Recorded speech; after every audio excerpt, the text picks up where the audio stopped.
Here we go. Thank you, Eris. My name is Kelly.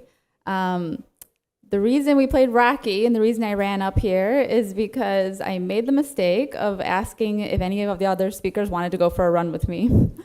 I don't identify as a runner. Like, I do like to run, but I do other stuff too. Okay, so we're going to talk about Figma for React developers today. A little bit about me. I'm American, but I live in London. That's a picture of my dog, Freya. She's 2, and she's like this big.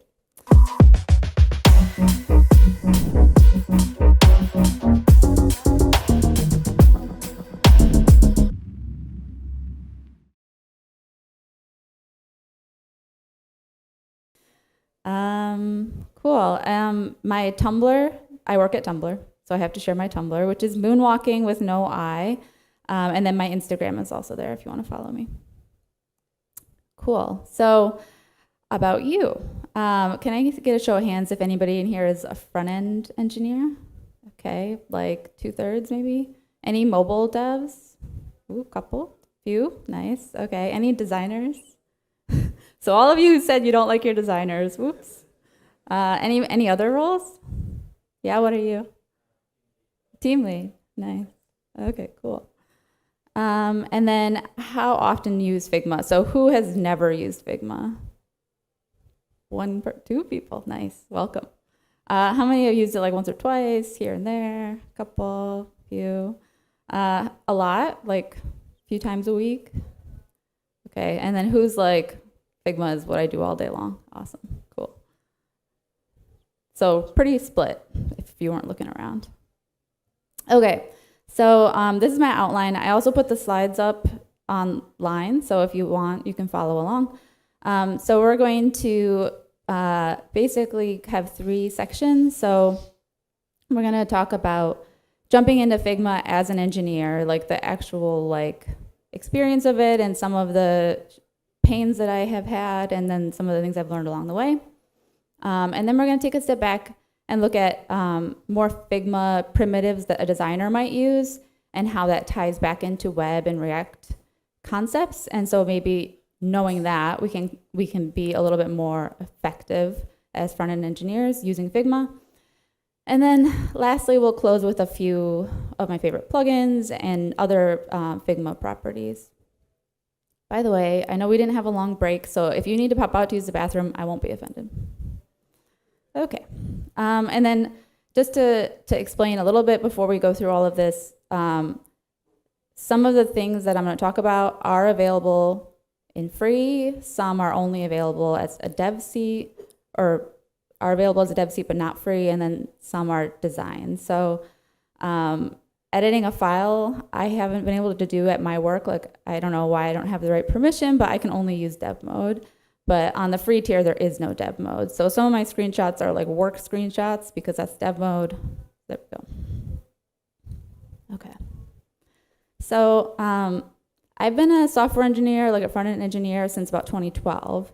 And almost always a front-end engineer, but around 2018, I switched to doing more web platform stuff. So like migrating, I worked at Twitter before, so migrating to GraphQL, adding TypeScript, stuff like that. And so at the time, our designers were using sketch files, and they mostly just looked like this, where you just had a picture, and then you would build something from it.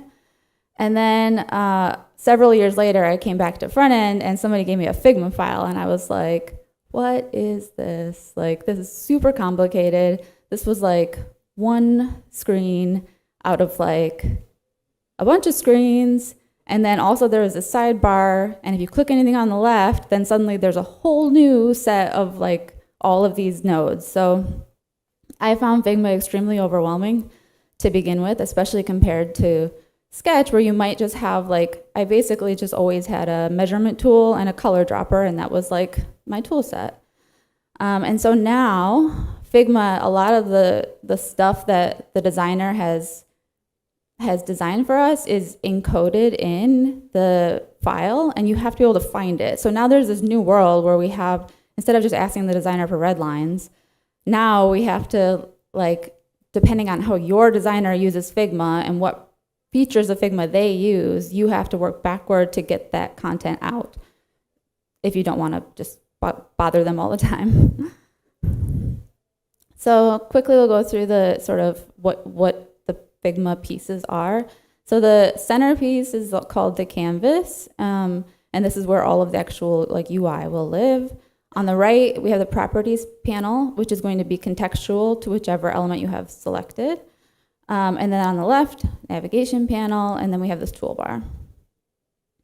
So one thing that I didn't know you could do for a really long time is use not your trackpad.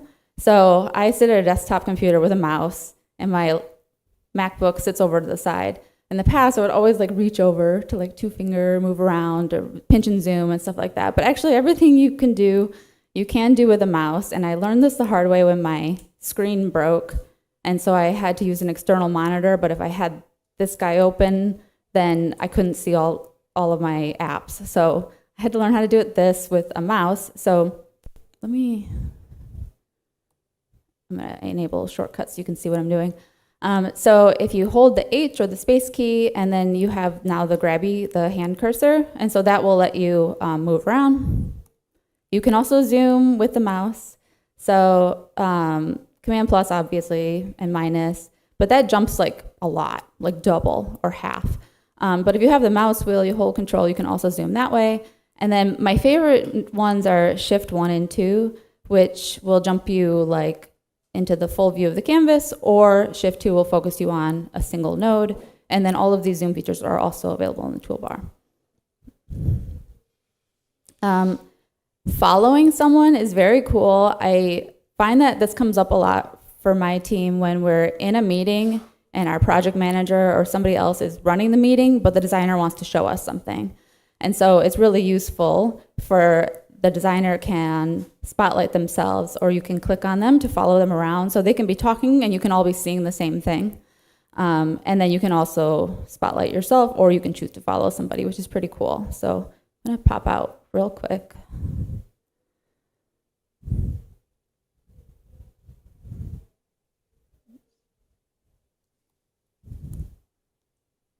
I can like hear myself breathing.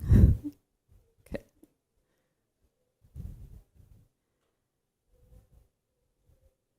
Okay, so the first thing is, and also, Shift dot is really cool because it clears your canvas away, which I like a lot. So here, if I wanted to see the full view of my canvas, actually let me follow myself with the incognito first. No. Really? It was working earlier when I tested it. Okay, well, just trust me. Okay. Okay, so if I do Shift 1, I zoom all the way out. And even if I open the sidebar, I can re-Shift 1 and it readjusts to the new screen size. And then if I wanted to like focus on this puppy, I can press Shift 2 and it brings it into zoom. So I think that's pretty cool. And then lastly, this sounds so basic, but I did not know that you could search for things. And so, like I said, we have these like super massive Figma files.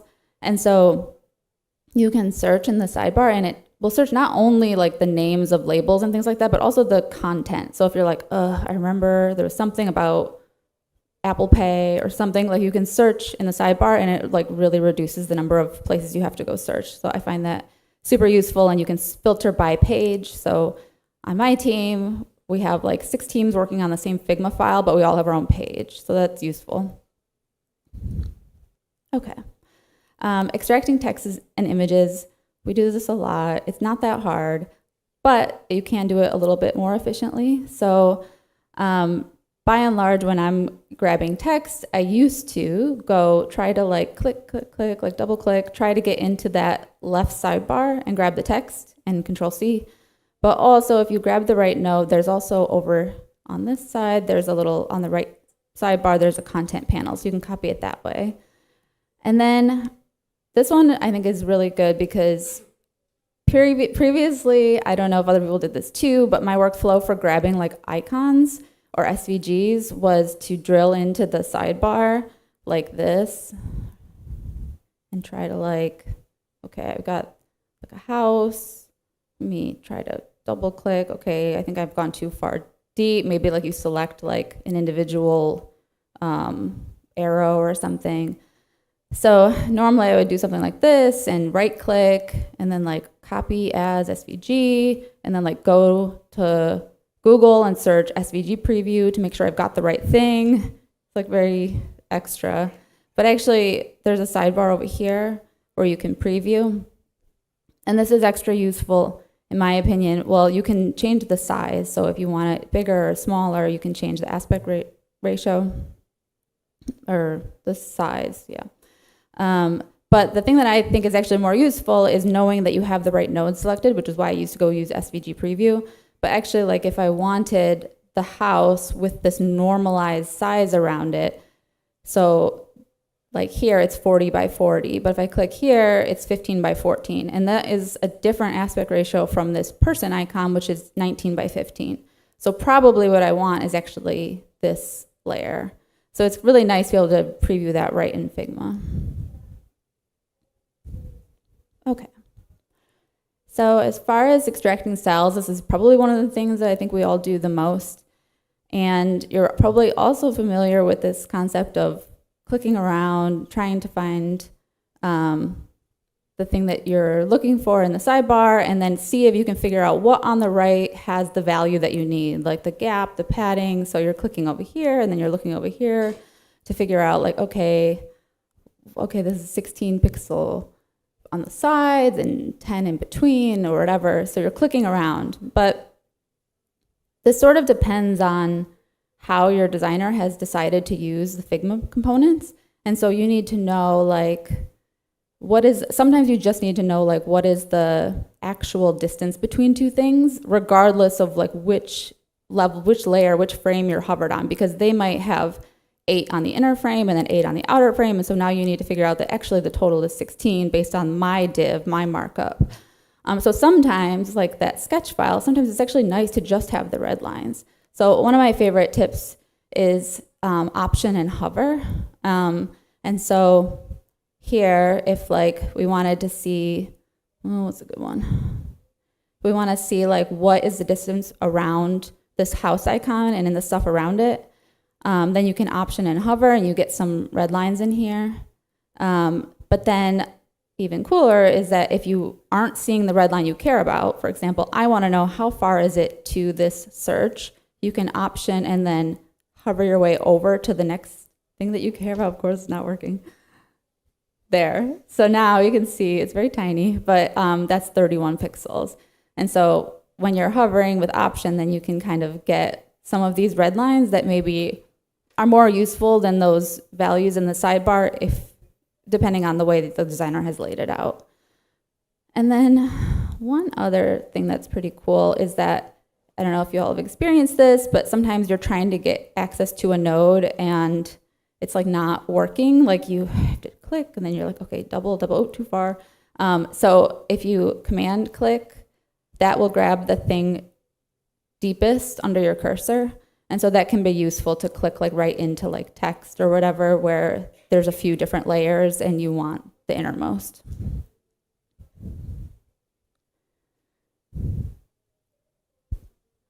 Okay. Dev mode. Does anybody use dev mode? Do you like it? Yeah, thumbs up. Anybody love it? Okay, yeah. So the first time I opened dev mode, I don't know what I thought I would get, but I was like, it's okay. It kind of has a lot of the stuff I already know how to get. But I think that they have a vision for it, and I think I'm getting more on board with it. So the first time I opened it, I was like, okay, we have a little bit of code. The layers have gone, so maybe it's like slightly simpler to view. But the code on the right, I'm like, this is like asking ChatGPT to build me something. Like it's a starting point, but I probably am not going to use a lot of it. So it's there. It's kind of cool. It's a good starting point. A lot of these like font style normal, like that's going to be at the body level. Like I don't need a lot of this. But there are a lot of extra features, and I think we'll get into some of the ones that are really cool. But The first is that it gives extra functionality to your designer to sort of like talk to you. And so we'll see as a theme in this talk that like a lot of this stuff it's available. You have to know if your designer is using it or not to know if it's there for you to find, or maybe you learn new things that your designer isn't doing and you can start asking them to do it. And so one of these is hints from your designer. So they can add those red lines in, like so that you don't have to option hover. They can just have them be there kind of persistently for you. They can also do annotations, which on the top right, you can see like in this example, maybe you don't have a component library. They're not using components, but they can still add these properties, which are kind of like React properties, like where they're kind of giving you some hints about what this node needs. So in this case, they're telling you it's like this font, this style, whatever. It also gives you the dev mode gives you an assets panel on the right. And so I actually feel like I feel like I've talked about SVGs a lot, but I feel like I copy a lot of SVGs. And so this is kind of neat that Figma tries to like smartly identify any assets that you'll need and let you download them. So in this case, this shop icon would definitely be something I'd want an SVG for. Probably not 12 days left. I'd just have that be text, but it's cool that you can just download that. Okay, so the next thing, I think my biggest challenge working with my designer or working in Figma is that things change like constantly. There's so much stuff, they're hard to find, and then like maybe I'll have a link to a Figma node in my GitHub ticket, and then I click it and it's gone, or like it's changed drastically. And so I think dev mode is one of the things they're starting to offer is this timeline, and like the marking something ready for dev is a checkpoint. Like it's meant to be like, this is ready for handoff. So now at this point, if it changes, you'll get notified. So if you click on Figma, if you have dev mode, in the left sidebar, if you click ready for dev, it takes you to this timeline. And so here, there's a screenshot of our timeline. And the first item is saying, hey, this like intro has changed since it was marked for dev. And then if you click into that, you can see what changed. So at this point, I can see like, okay, the width has changed, the padding has changed, the border radius has changed. And so there's nothing stopping your designer from changing things all the time, but at least if you say, hey, like I'm starting this GitHub ticket, is it ready for dev? Yes, it's ready for dev. You'll see when it changes. And then we'll talk a little bit more about components later, but here we can see that they show you when you have an instance of a component. This bottom left is a picture of like the button that you had to click to get here. Then you can see how does this instance vary or differ from the root component.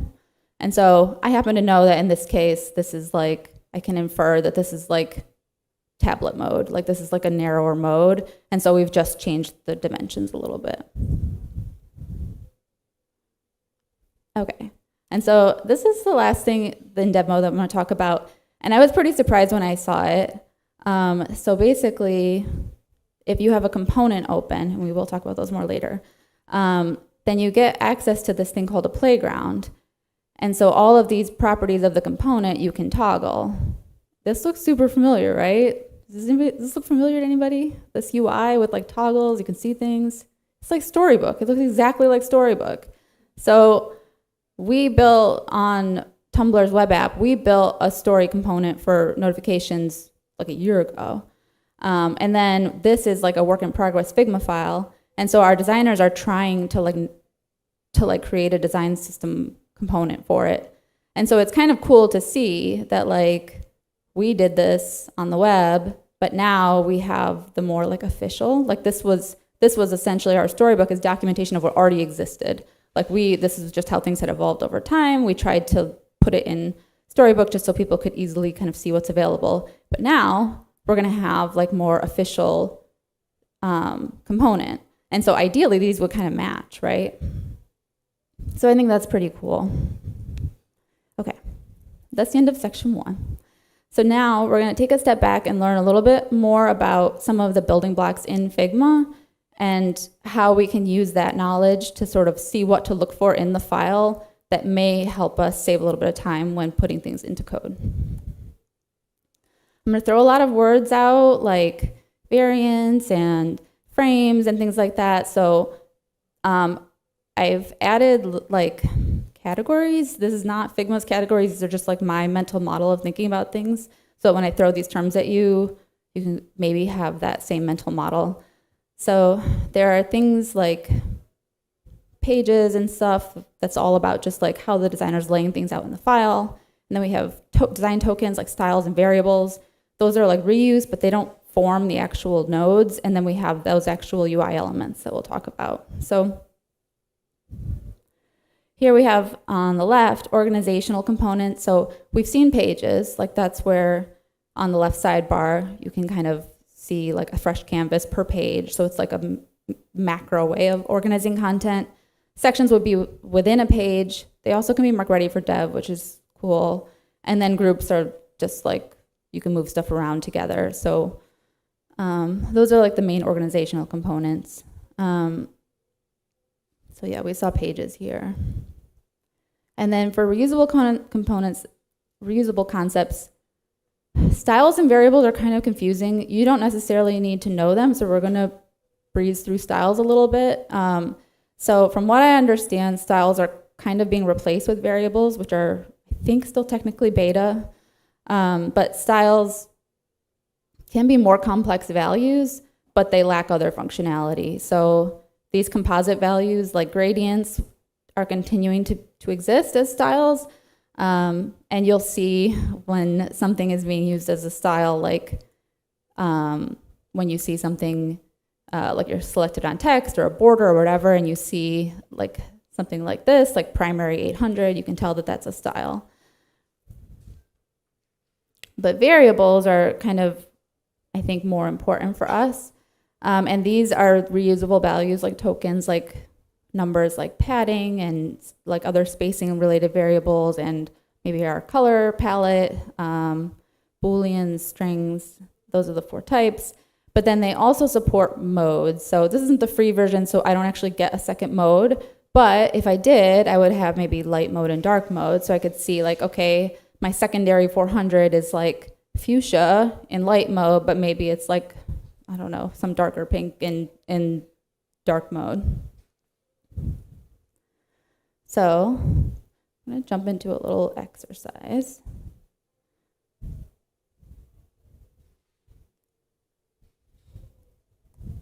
Command / is another cool command because it opens up like the command palette. I'm going to open this, can you see that? Plugin called Tailwind CSS Generator. Does anybody have like a favorite hex code for our tertiary color? Favorite hex code?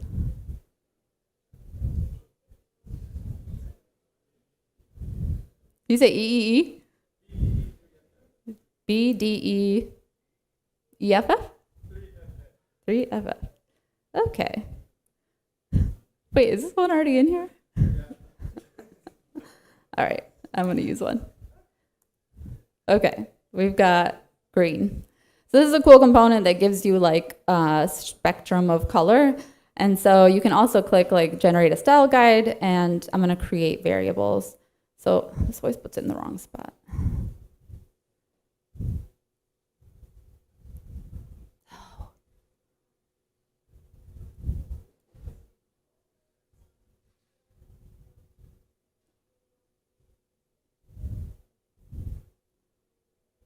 Okay, cool.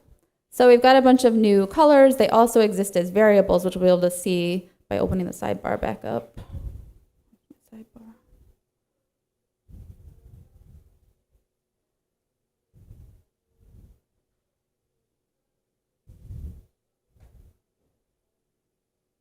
Okay, my sidebar has moved.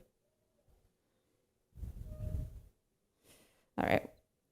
Well, I'm not going to show you that then, but we can create, I'm going to use another plugin called Variables to CSS.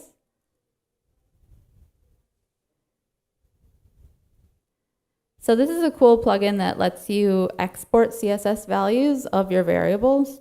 And so in this case, I'm going to take all my colors, I want CSS, and click generate. And so, oh, it called it conifer. Okay, cool. So I'm going to copy that. And then I've got a little hello world here. And so we're going to use one of these. So let's create a CSS file.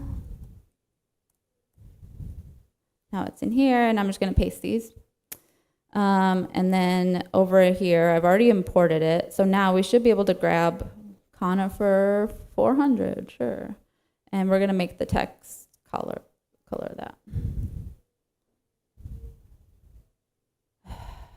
Oh, too many dashes. Okay, there we go. Hey, it's green. So it's pretty cool. Like, you can use it instantly. So like in my case, this is Tumblr's design palette. So handwriting all of these colors would be a pain, but it's nice that you can just generate them and have them in your file. Cool. All right, so now on to the last section. So we're talking about frames and components. So you can think of frames as a div, basically. And so if you see this little crop icon, like the square on the sidebar, that means that your designer has used a frame here.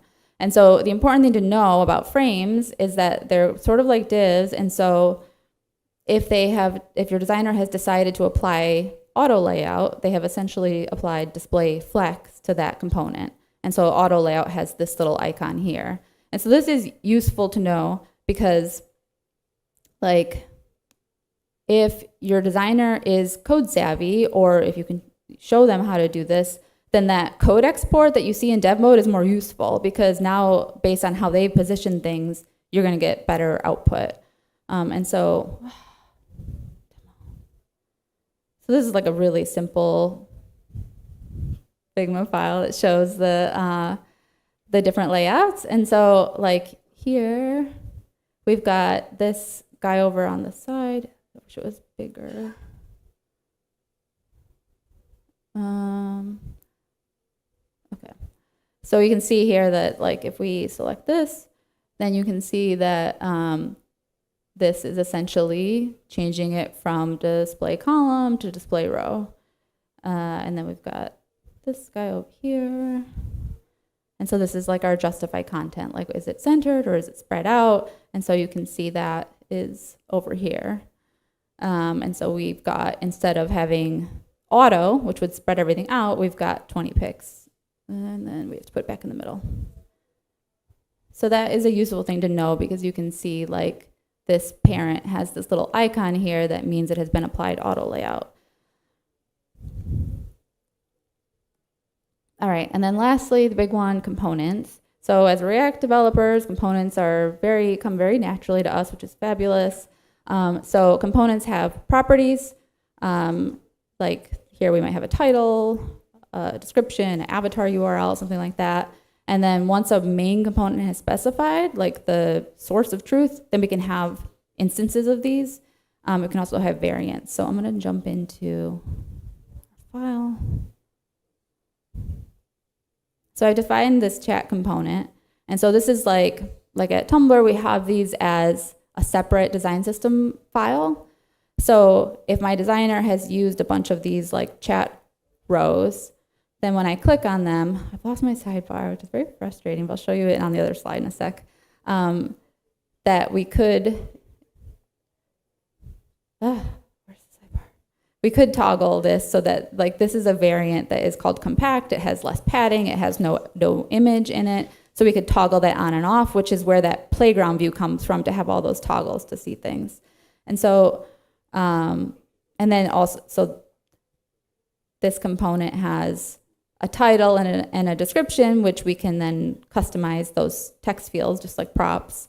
But the variant is a toggle that kind of changes, and you might use that more for something like dark mode or tablet layout or something like that. Okay, 5 minutes left. So this is an example of one of our activity items.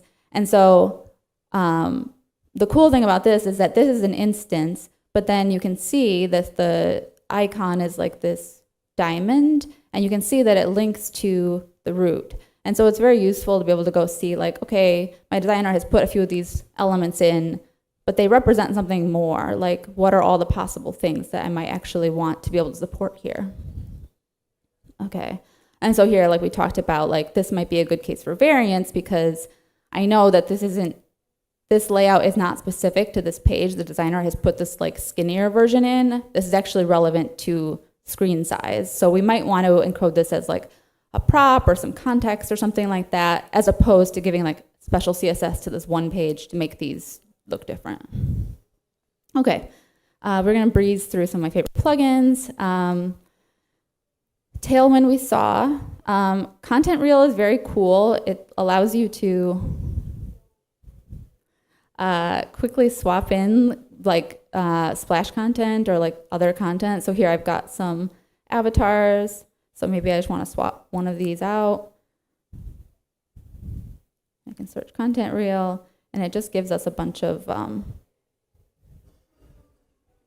so avatars. Maybe I just want to pick and swap that out. So that's pretty neat. Like, but it doesn't work for just images. It works for like phone numbers and text. So anytime you need like lorem ipsum or whatever, it's much more realistic looking, and it's all free. It's by Microsoft.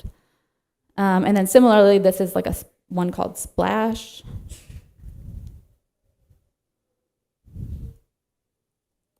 Unsplash. And so you can like search for art and swap it in, which is nice, and it's free.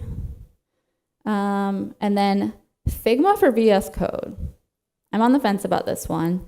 You can use it if you have access to developer mode.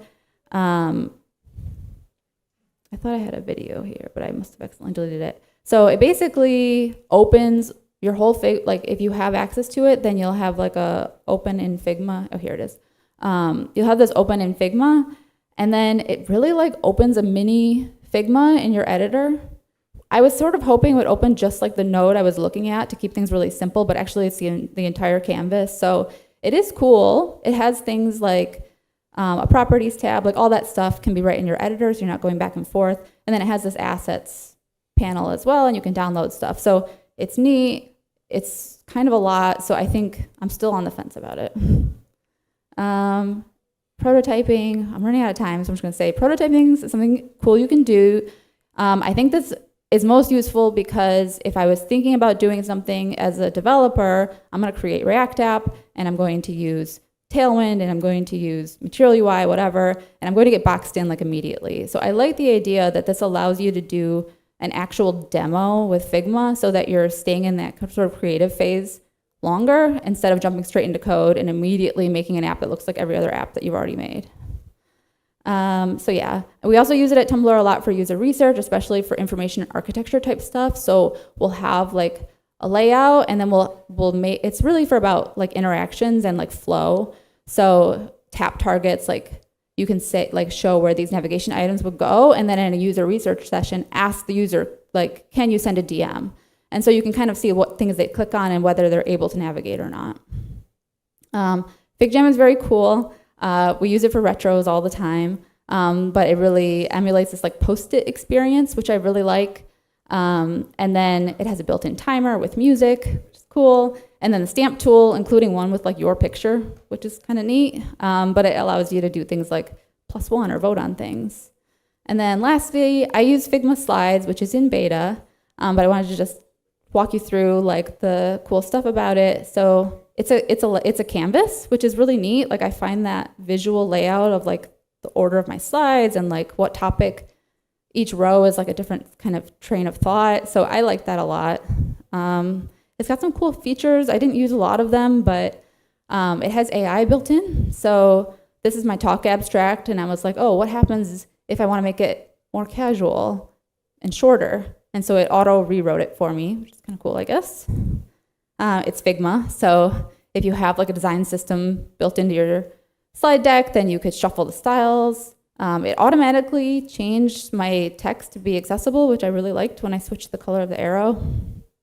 And then it's got some live things, which I didn't have a lot of luck using. Like I was gonna have a poll, but then when I tried to get my friends to use the poll, they got login walled and couldn't vote on it. So we didn't use that today.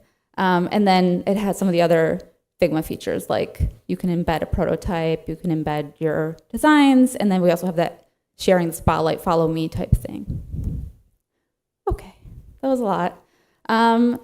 This is the bit.ly link is just for these slides. If you want to get to these resources, Front End Masters is a really great 5-hour workshop by Steve Kinney. The Figma docs are actually really, really, really good. And then I found some cool YouTube videos that I also use for this talk. Thank you.